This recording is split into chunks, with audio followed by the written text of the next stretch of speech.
Nesse vídeo eu quero falar para vocês de 3 estratégias que eu julgo que estão ultrapassadas em 2025. Bora ver quais são elas. Eu confesso para vocês uma coisa, eu pensei bastante antes de fazer esse vídeo, porque eu tenho certeza que sempre vai aparecer alguém nos comentários, até porque o trading esportivo e os apostas esportivos são muito amplos, dizendo, cara, isso aqui ainda funciona por causa disso, disso, disso. Então, se você vê qualquer uma das 3 que eu vou citar aqui, você fala assim para mim, cara, funciona por causa disso, disso, disso, vamos deixar aí nos comentários, vamos debater esse assunto de forma totalmente cordial. E óbvio, esse vídeo não é para desanimar ninguém, mas para explicar algumas mudanças que a gente teve no mercado esportivo de trading e também das apostas esportivas, que acaba dificultando com que certas práticas que antigamente eram mais fáceis de serem praticadas, hoje, no 2025, nos nossos dias atuais, é bem mais difícil, mais complexo da gente conseguir extrair valor. Então essa é a ideia do vídeo, beleza? Vamos começar com o primeiro, vai? Já explicado toda essa situação. A primeira delas, pessoal, tinha que ser, né, o método dos bônus, tá? E para quem não sabe o que é o método dos bônus, calma que eu vou já trazer a explicação para vocês. O método dos bônus, na minha época, era o ouro. Lá em 2015, entre 2015 e 2017, pelo menos, era extremamente divulgado, que era o quê? Você conseguir levantar sua banca através da passagem dos bônus das casas para a Betfair. Inclusive, como vocês estão vendo na camiseta, esse vídeo também está apoio da Betfair, então link na descrição, comentário fixado para você criar sua conta. Mas enfim, merchans à parte, o que a galera fazia?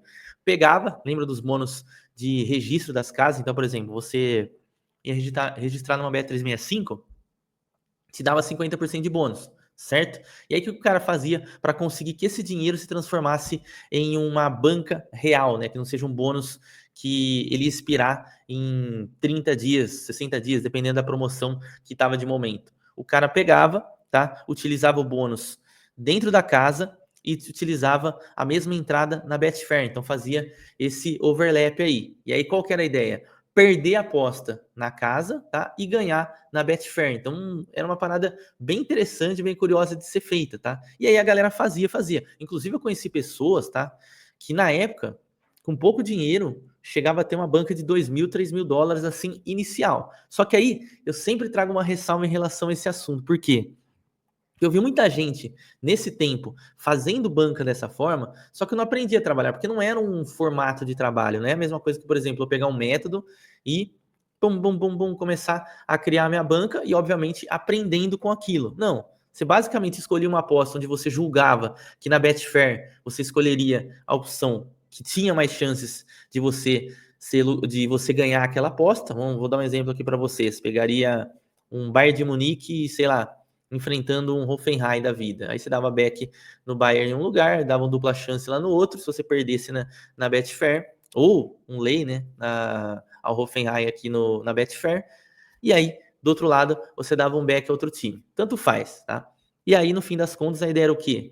Que a aposta da Betfair prevalecesse. Prevalecendo ela, você passava o saldo que você utilizou lá, tinha que fazer alguns cálculos, obviamente, para a Betfair com a aposta ganha. Realmente uma parada bem simples. E você tinha que ter um certo dinheiro para você conseguir levantar essa banca, né? Porque você tinha que ter o saldo na Betfair. Mas naturalmente, muita gente conseguiu conquistar sua primeira banca sim, não, claro, a lucratividade, né? Que aí já é outros 500, tá?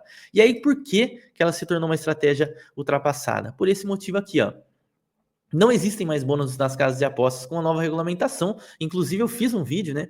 Logo no início de 2025, falando exatamente sobre esse assunto. Então, se não tem mais bônus de registro da casa, a casa não pode te dar 100% de bônus, 50% de bônus, enfim, que seja qual seja o percentual de valor aí que as casas davam, que inclusive estavam alguns bônus bem interessantes antes de cair aí essa nova regulamentação, pô, dava para você fazer tranquilamente. Tinha muita gente que ainda fazia hoje, claro que de uma forma já mais difícil. Então ela acabou se tornando uma prática ultrapassada, beleza? Bora revelar nossa segunda estratégia ultrapassada, é o lei ao empate. Fica aqui para você entender a explicação de julgar qualquer coisa aí, tá?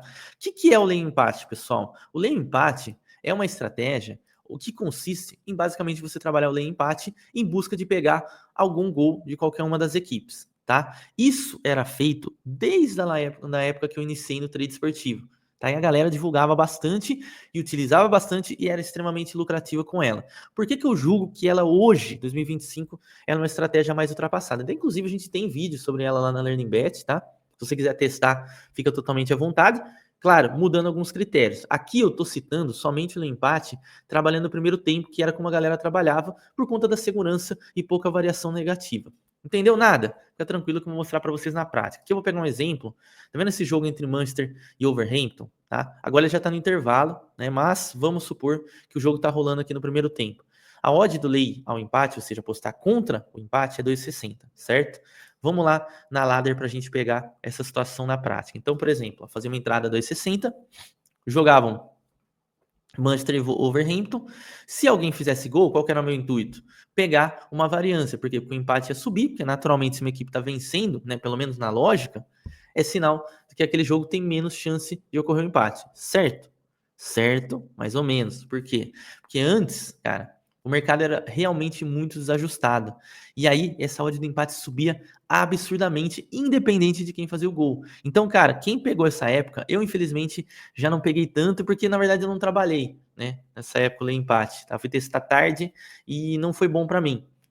Mas a galera que relata sobre essa estratégia lá no passado, diz que, cara, era realmente um mar azul para você trabalhar, porque o mercado era realmente desajustado, ele não sabia exatamente para onde ele tinha que ir. Então, qualquer golzinho que saía, o cara pegava um percentual de lucro muito grande. E melhor, tá? A odd descia muito pouco. Então, por exemplo, o cara tinha uma proporção de lucro-prejuízo muito boa, porque se o gol saísse, cara, excelente, ia pagar muito.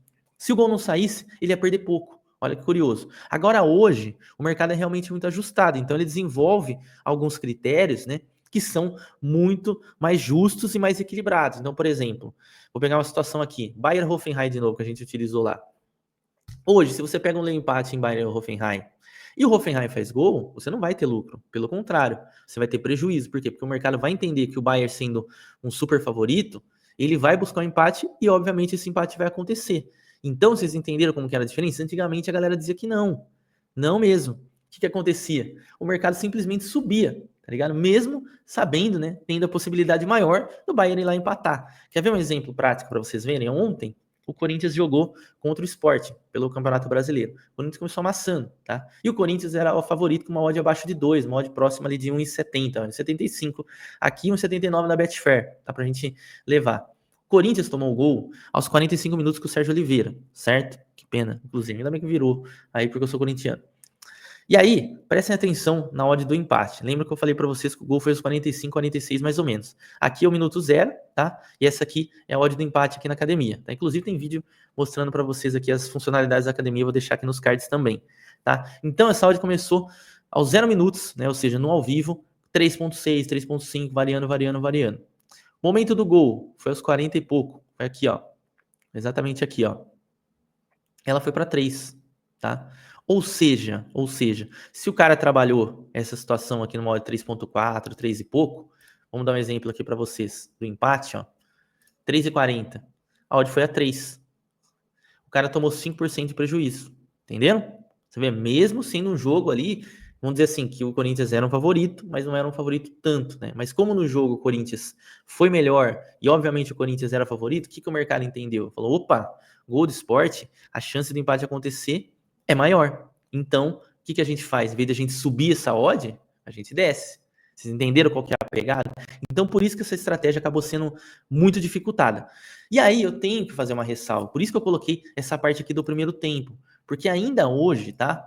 A galera utiliza, tá? E eu conheço, por exemplo, um cara que trabalha muito bem o empate, que é o Macanhão, que inclusive a gente fez boteco com ele. Também vou deixar nos cards para vocês assistirem, que aí ele trabalha mais segundo tempo, trabalha de uma outra forma, que ele consegue ser lucrativo no lei empate, tá? Então, por isso que eu coloquei esse asterisco aqui. Alguns utilizam o segundo tempo. Por quê? Porque no segundo tempo, pessoal, o mercado se transforma, ele movimenta de uma forma totalmente diferente. Porque, por exemplo, sai um gol aos 80 minutos, o jogo tá 0-0. Um gol aos 80 minutos, 1-0. Independente de quem seja, faltando 10 minutos para o jogo terminar, o mercado vai, obviamente, fazer com que essa odd suba e que o empate tenha menos chance de acontecer, porque tem pouco tempo, entendeu? Então, eu tô trazendo exatamente o empate aqui como estratégia de uma forma que a galera fazia lá no passado, tá? Então, vale a pena eu deixar essa ressalva aqui. Beleza? Terceira e última estratégia ultrapassada é o under com a bola parada, tá? Eu sei que isso aqui também, claro, vai dar polêmica, vai ter muita gente que vai falar, mas ainda dá, tudo mais.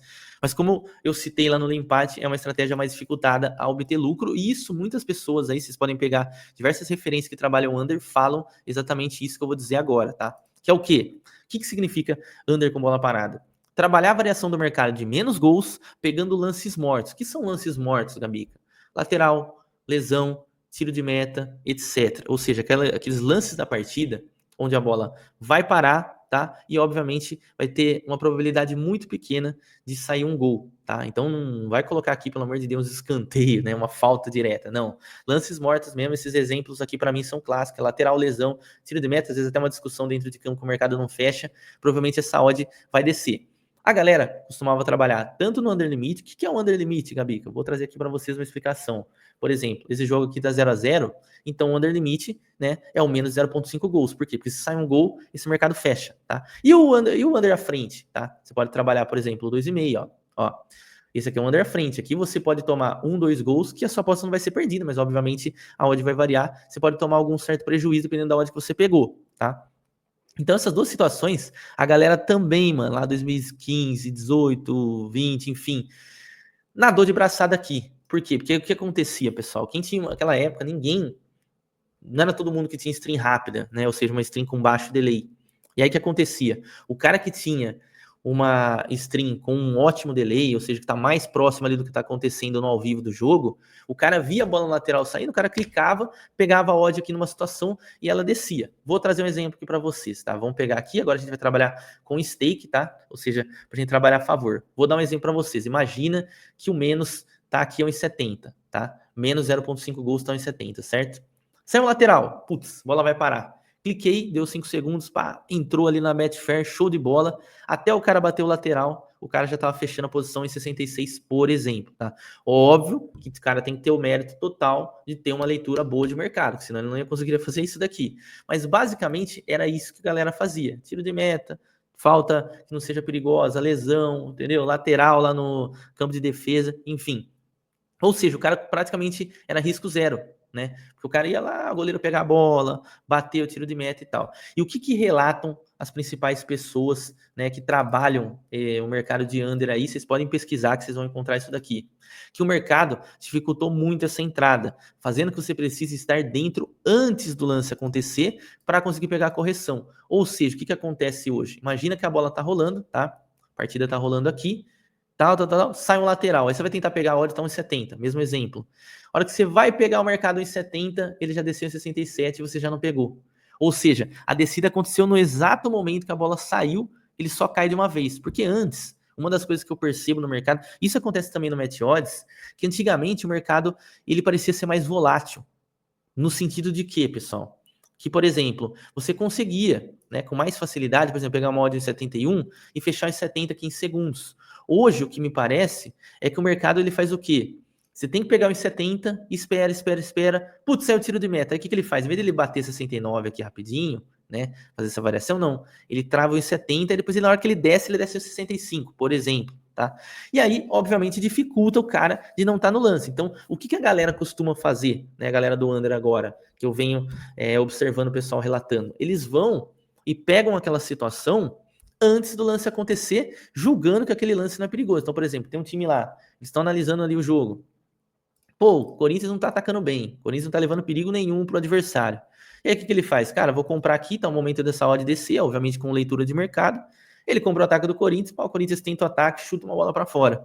E aí ele pega toda essa variância. É o cara que vai querer pegar em cima da hora ali, depois que a bola saiu, não vai conseguir, na maioria dos casos, beleza? Por isso que eu coloquei essa estratégia aqui também. E aí, eu peço uma sugestão de vocês para a gente fechar esse vídeo. Quais estratégias que vocês acham que está ultrapassada, ou estratégia que está funcionando muito bem atualmente? Enfim, comenta aqui embaixo. Lembrando que esse vídeo não é para descredibilizar ninguém na internet. Se o cara fala de under, se o cara fala de dane-se. Se o cara tem lucro, mano, show de bola. Como eu falei para vocês, sempre tem o pessoal, né? Não adianta. Às vezes a galera me pergunta, pô, dá para lucrar fazendo isso? Eu sempre dou a mesma resposta. Sempre vai ter alguém, né, se tiver mercado, lucrando dessa forma. Assim como eu lucro a favor de um time, o cara lucra contra. Assim como o cara lucra quando pega gol, tem um cara que lucra quando o gol não acontece. Então, assim, o mercado realmente é muito volátil, mas acredito que esses exemplos, da forma que eu citei aqui para vocês, estão mais difíceis de serem lucrativos trabalhando desta forma exata que eu comentei nesse vídeo. Beleza? Vídeo um pouco diferente, se vocês estiverem gostando, comenta aqui embaixo que eu tento trazer mais alguns vídeos de opinião nesse sentido aqui para vocês. Valeu? Não esquece, tá? Vídeo patrocinado aqui pela Betfair. Dá uma olhada aí aqui nos cards que eu vou deixar também outros conteúdos interessantes. E é isso. Tamo junto. Bons greens a todos.